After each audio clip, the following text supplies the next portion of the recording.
Shambhu border पर किसानों ने सरकार को एक दिन का अल्टीमेटम दिया और एक बार फिर 8 दिसंबर का दिन तय किया दिल्ली कूच के लिए।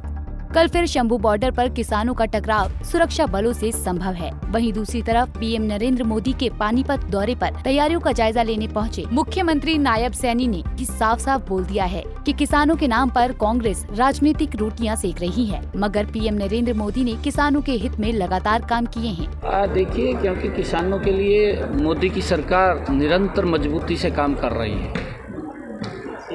कुछ राजनीतिक दल किसानों के नाम के ऊपर अपनी राजनीतिक रोटियां सेकने का काम कर रहे हैं। कांग्रेस उसका उदाहरण है। वो राजनीतिक रोटियां तो सेकते हैं, परंतु उनके हित के लिए उन्होंने कोई काम नहीं किया।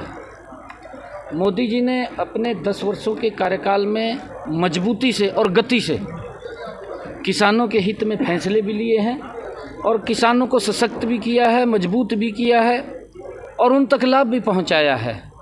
ये पहली ऐसी सरकार है आज़ादी के बाद नरेंद्र मोदी जी की, जिसने गति से और जिसके मन के अंदर मोदी जी की सरकार और मोदी जी के मन में इस बात को लेकर के किसानों के पीड़ा है कि उनको सशक्त और मजबूत किया जाए, और मोदी जी की सरकार निरंतर उनको सशक्त और मजबूत करने में गति से लगी हुई है। उनका लाभ भी उन तक पहुंच रहा है।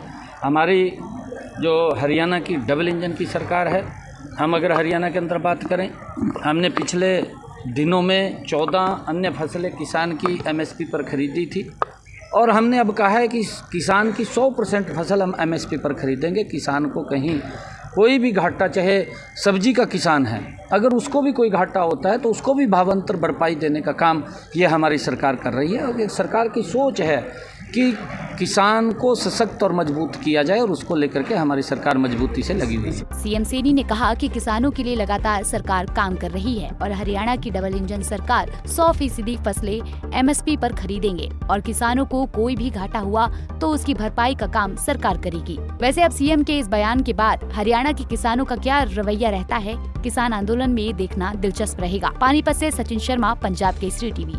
हमसे जुड़े रहने के लिए हमारे YouTube चैनल को सब्सक्राइब करें और नई वीडियो की नोटिफिकेशन के लिए बेल आइकॉन को दबाएं। अगर आप ये वीडियो Facebook पर देख रहे हैं तो लाइक जरूर करें और ज्यादा से ज्यादा शेयर करें। धन्यवाद।